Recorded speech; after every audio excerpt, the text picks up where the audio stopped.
Bwana, sakata la Ibra na Harmonize limekuwa kwenye trendi kwa takribani wiki nzima sasa.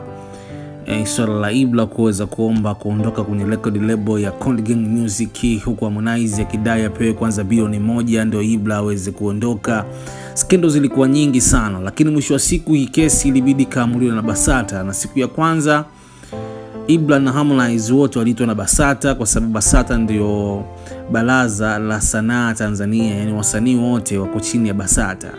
Sasa Ibra alienda na mvua ilikuwa inanyesha, alienda na crew yake pale, lakini Harmonize yeye kwa upande wake aliweza kutoa sababu ambazo hazina mashiko, yani kama vile aliweza kugoma indirect kwenda kwenye kile kikao. Sasa BASATA wakaweza kutoa mawazo yao ya hekima, lakini Harmonize mara ya pili hakwenda tena BASATA. Lakini Harmonize kupitia management yake ya Konde Gang Entertainment waliweza kumzuia Ibra asiweze kufanya music, yani waliweza kumpiga stop kama msanii wao, kumzuia asifanye shughuli za muziki. Lakini BASATA wakaweza kutoa hukumu. Lakini kwanza, kama bado haujasubscribe channel yako hii ya Bongo Complex, tafadhali naomba uweze kusubscribe ili uwe wa kwanza kupata taarifa zetu na uweze kujiunga na familia kubwa hii ya Bongo Complex. Tunaendelea.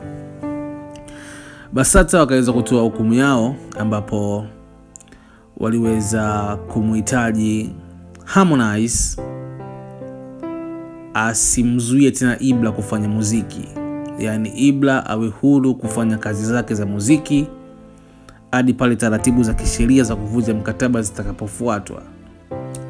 Alafu Harmonize akapigwa marufuku kumzuia Ibra kufanya muziki, lakini Ibra akaambiwa asitumie jina la Konde Gang kwenye music yake, yani afanye tu kama Ibra, mambo ya Konde Gang asitumie tena.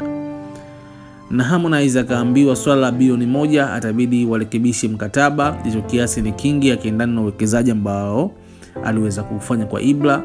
Tena anatakiwa alipe kiasi kidogo kushinda kile ambacho Harmonize alilipa WCB, kwa sababu Harmonize kuondoka WCB alilipa milioni 600.